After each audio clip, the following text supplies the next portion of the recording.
Watch the new LOL video. Yeah, I'm gonna have to do that.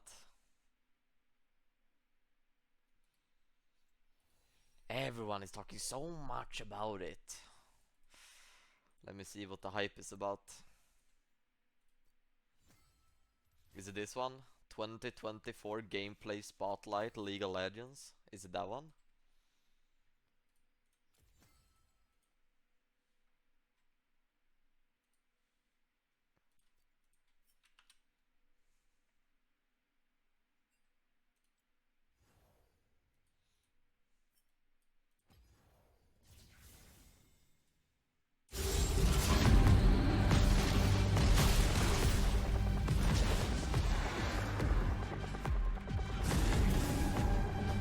Out with the old, in with the new. Welcome one and all to Season 2024. We've got quite a few changes to share, from terrain adjustments to new monsters and items. Ready to see what's coming? Let's get into it. I'm ready, freak. I'm ready. Wait, where are we? Oh, it's top lane. These walls are different, and would you look at that? The brush is now in the middle of the river. What? Well, that'll make for a trickier gank path from jungle, so you top laners can focus more on your lane opponent instead of hungry junglers. We've got terrain changes across the entire map, actually. Like in mid lane, the brush is farther back from the lane now. Such a we've big adjusted bush. the walls to both red and blue side for better symmetry.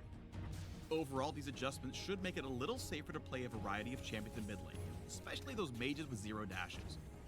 Speaking of safety, we've also changed the walls opposite Baron and Dragon Pit for a bit more security. Yo, what is moving this? I didn't between even lanes recognize for the jungle. this.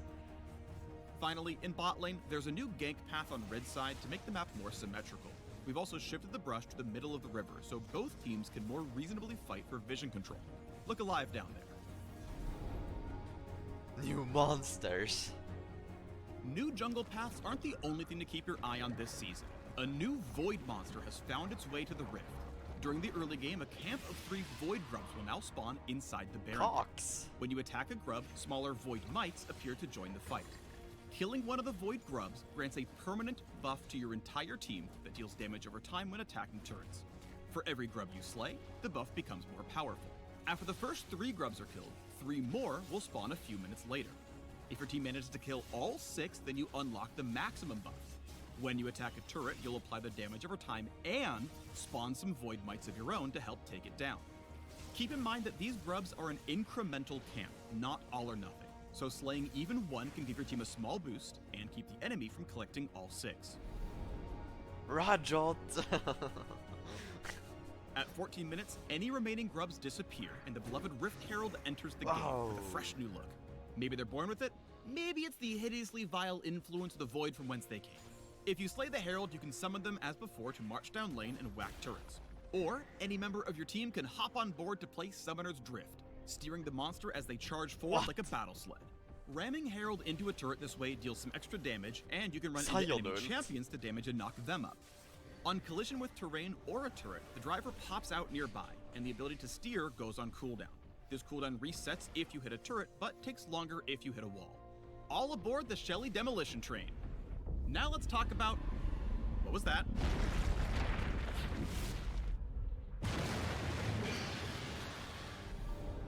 Yo. Baron Nashor, Voidborn Tyrant of the Rift, is back and badder than ever before. When he enters the game, you'll know it. Baron takes one of 3 forms when he emerges. Each form provides the same classic buff, but alters how he fights and determines the shape of his pit. But wait, there's more. With Baron's entrance, the Void's influence spreads across the map, infusing the Scuttle Crab, Brambleback, and Sentinel with dark power.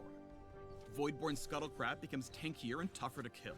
On death, she sends out a massive burst like a Scryer's Bloom, revealing all enemy champions and wards in a large area. Bet you didn't see that coming. Likewise, the Voidborn red and blue buff require a little more muscle to take down, but in exchange, they grant the buff to every teammate who's alive at the time. So no more fighting over who gets blue buff, alright?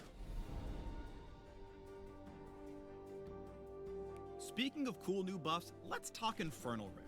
All versions of the Elemental Rift have been refreshed to accommodate the new base terrain, with Mountain Rift losing a few walls that didn't quite fit anymore, but we've changed up Infernal Rift completely. We don't have gameplay footage quite ready at this time, so let me paint you a word picture. Instead of a burned out fire escape, Infernal Rift will scatter infernal cinders all across the map. Picking up these cinders gives a small burst of move speed and a stat buff. On death, half your collected cinders explode out for others to snag for themselves. I mean, you weren't using them anymore, right? Let's get to the item system. As in years past, we've made some item adjustments for this new season. Like, a lot of adjustments. For one, mythic items are out. Gone. Poof. In their place, we're adding, removing, and updating a bunch of items across several champion classes. Mages, assassins, tanks, enchanters, fighters, and marksmen will all notice quite a few changes when they gear up this season. For example, the new Storm Surge for those AP assassins and burst mages who really want to shock the enemy. In addition, we've overhauled the support quest items. Supports now have a singular item they pick up at the start of the game with minimal stats. You earn gold with this item by executing minions of any type for a flat amount, or hitting enemy champions with abilities or attacks. At the middle tier, you unlock refilling wards as before. And when you reach the final tier, you can choose between several upgraded items to suit your playstyle.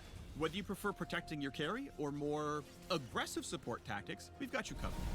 While you're running around the new map with new monsters and new items, you should keep an eye out for old grudges. We've added a handful of champion quests that will trigger when certain champs are in the same game. Defeating your quest rival on the enemy team will grant a tiny buff. While it won't significantly impact the game, it'll be a nice reward for your Renekton mains to finally stick it to Nasus. Many of the changes we've made this year are aimed at making gameplay mechanics and systems easier to understand. This goal includes a lot of adjustments mentioned previously, or smaller changes like simplified tooltip language. We also just want to make it feel better to be on the Rift. Listen closely and you might notice the music changing throughout the game based on where you are or what you're doing. Baron boss music, anyone? And now you can celebrate or commiserate with your teammates in a language everyone understands. Bomb. The fist bump. Yeah! Okay, that was a lot to cover.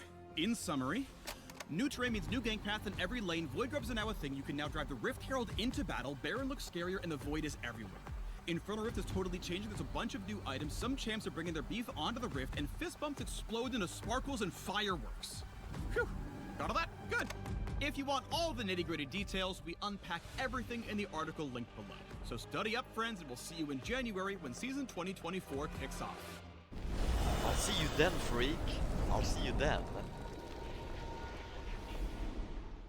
Yo, next season goes hard. Oh my god.